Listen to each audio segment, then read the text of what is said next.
Yeah. Analytics off the chain, other channels not the same. Jake and Kyle, you know the name. Headliner Nation, we running the game.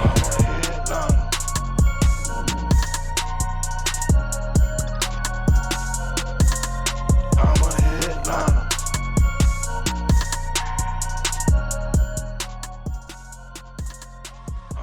Yo, what is going on, Headliner Nation? Week 15 is already absolutely insane. I mean, we had a great Thursday night football game, but then on top of that, all week long, obviously dealing with injuries and things of that nature, COVID issues coming up again, and players heading to the COVID list, maybe not being able to play this week. And then today, just a couple of hours ago, the NFL and the NFLPA talking and postponing some Week 15 games, delaying them and moving them back to moving them back to Monday and Tuesday. So what does that mean for the schedule? What does it mean for your fantasy football rosters? And what does it mean for some of the players that are going to be kind of caught up on this?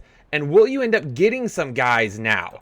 Well, first and foremost, for the schedule, nothing changes from Saturday other than the one game, okay? We're pushing one game, Las Vegas and Cleveland. That's being pushed back to Monday night now, so New England and Indianapolis will be the only game on Saturday at 8:15. The Sunday matchups, everything will stay the same, and Minnesota and Chicago on Monday night at 8:15 will also stay the same. But on top of that, the Las Vegas Raiders now will play at the Cleveland Browns at 5 o'clock on Monday. And on Tuesday, the Seattle Seahawks will play at the Los Angeles Rams at 7, and Washington will be playing at Philadelphia at 7. Now, one thing that we saw kind of popping up here towards the very end of kind of these delays and what was going to happen and what was going to be changing, Tom Pelissero tweeting out that the NFL and the NFL Players Association, that's the wrong tweet. It was Dan Graziano from ESPN, Dan Graziano from ESPN, being told that a few Browns and Rams players already have met the testing requirements to be removed from the reserved COVID list under the new protocols that were announced Thursday. So there's optimism that an extra 2 days could have a real impact on player availability. So guys like Odell Beckham Jr., it sounds like he is already coming off the COVID list. Potentially guys like Jarvis Landry, could he get back in time? Von Miller was a guy that tested positive. Jalen Ramsey last week tested positive. Austin Hooper tested positive. So, and then we already knew, obviously, with the other guys that have tested positive, you know, if someone's unvaccinated, it could end up taking a little bit longer with somebody else. Tyler Higbee, he was a false positive, so he's going to be available to play. So these are all different things. Now, the one thing that I want to make note of, for those of you that have players for the Raiders, for the Browns, for the Seahawks, for the Rams, for the Washington football team, and for the Eagles, okay? There may not be a whole lot of incentive for you to risk starting one of those guys this week. Now, I just mentioned glass half full, good news. Cleveland and LA look like they already have guys coming back, right? That's great. However, what if more tests pop up? They're not going to delay it again. They've already said that games will not be delayed again. If games cannot be played, they will be canceled. So, for the Raiders and the Browns, Nick Chubb, for me, he's a guy that is good enough at this point. I'm going to hold on to. Although Kareem Hunt, just before I started recording this, has been placed on the COVID list. So does Nick Chubb get kind of caught up on that? Well, Nick Chubb already ended up having it at one point. Does he get exempt from that? So because of that, Nick Chubb is a guy, I'm still playing him on Monday night. So I'm holding on to him and I'm still playing him. Hunter Renfrow is another one right now. It's like, the Las Vegas Raiders, not as concerning as some of these other teams right now. So for the Las Vegas Raiders, I'm still holding Hunter Renfrow, playing him on Monday night. For Seattle, Tyler Lockett, he was placed on the COVID list. DK Metcalf is kind of a tough call going up against the Rams, who could potentially get Jalen Ramsey back. Yes, he did end up beating Jalen Ramsey a couple of different times in their first matchup and had a really good matchup. He's going to be by himself in terms of targets this week if Tyler Lockett can't get back. I don't know if I'm risking it with DK Metcalf. So if you were on the fence about playing DK Metcalf, I don't know if you risk it.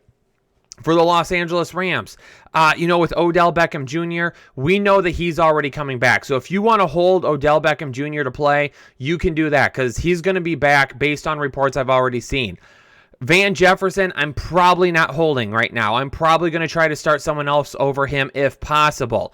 What if the game does end up getting canceled, right? Cooper Kupp is good enough at this point. I'm holding on to him. I can't play. There's very few people where you're going to be like, oh, I'm going to play him over Cooper Kupp. So that I'm not going to be. Terry McLaurin, if you were waiting on him, I'm not waiting on him anymore for Washington. Antonio Gibson, I'm not waiting on Antonio Gibson anymore for Washington. For Philadelphia, I'm not waiting on Devontae Smith. I'm not waiting on any guys from that matchup at this point because I don't want to risk it. The last thing that you want to do going into this week's matchups is play a guy from this team, and then all of a sudden we get word they're going to have to cancel it, and then now you have to take a 0. So that's really the main reason why I don't know if you really want to hold anybody at this point. I don't know if you really want to wait on, some of these guys that are kind of those mid-tier options. Ones that, I could play this guy, I could play Cooper Kupp. There's no doubt in your mind that you're playing him. Nick Chubb, there's really no doubt in your mind that you're playing him. Guys like that, I'm holding on to. OBJ, we already know that he's going to be back. But for some of these other guys, like Van Jefferson, who's kind of like in the middle tier there that we're talking about, those are the guys that I probably just move on. Antonio Gibson, yeah, you're probably not, especially with all the injuries and everything that we've had at running back, you're probably, not going to be comfortable sitting him, but what are your other options? If you have anybody that's on the line, you got to think about, I got to get the points now in case I get no points later on. Now, one thing that's not really fantasy football related, but it is something that everybody is forgetting right now, including the players who should know what was signed for them on behalf of the NFLPA before the season started. Because I am seeing a lot of complaints right now about, the NFL said that they weren't going to cancel any games. That is incorrect. That is false. That is not true. That is not what the agreement between the NFL and the NFLPA read before the season started. In fact, here's an excerpt from that agreement. A game is postponed by requirement of government authorities or medical experts or at the discretion of the commissioner because of ongoing health concerns of an outbreak. So that's number one. Medically, they said if we felt that there was a medical reason to delay any games or postpone any games, that we were going to do it. Another reason would be if the league can't find a suitable date to reschedule within the 18-week framework of the regular season. They got Monday night and they got Tuesday nights at this point.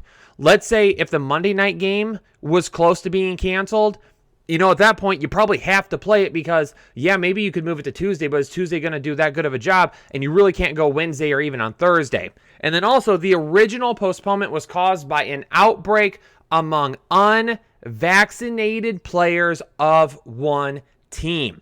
So there was specific language in the collective bargaining agreement this season for this year that it spoke specifically of unvaccinated players. Now, we do not know what percentage of these players that have been placed on the COVID list were vaccinated or unvaccinated.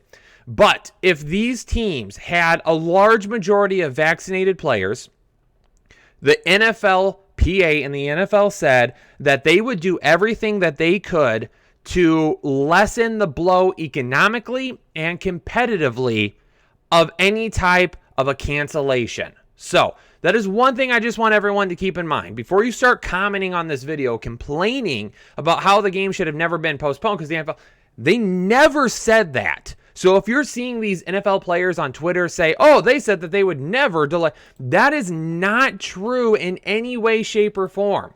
It is not true. So make sure that you all know that for yourselves about what is going on and why the games are actually being delayed instead of being canceled. So there you go, ladies and gentlemen. Wanted to provide a really quick update on what the schedule changes mean, when games are moving to, what does it mean for your fantasy rosters, what players are we, targeting, not targeting, looking at, worried about, and then also, of course, wanted to just clarify some of that information that is really being misconstrued right now out there on social media because, hey, that's what we do here. We want to tell the truth. We want to throw it out there to everybody. Again, this is a fantasy football video, though. If you've got specific comments towards me, I'm just sharing the information, okay? I'm not sharing my input. I'm not sharing my thought process. Keep the comments clean, ladies and gentlemen. I don't want to have to start banning a bunch of people because you get super rude and aggressive in the comments. So let's keep it 100, ladies and gentlemen. But hey, if you got any questions, leave them down below. Make sure you're on with us later tonight on the live show to ask any questions there. I'm going to get out of here for right now, though, to go get prepared for the live show. Everybody stay safe and healthy, and I will catch you on the next episode of the Fantasy Headliners. Analytics off the chain, other channels not the same. Jake and Kyle, you know the name. Headliner Nation, we running the game. Y'all stuck on third down. Your content's plain Jane. Headliners on top now. We gonna move and change. Podcast off the rip. Draft guide, so legit. Fantasy world, our game tight. You know we about that chub life. Stuck in a rut and you need some motivation. Head to the channel for this Headliner Nation. I'm a headliner.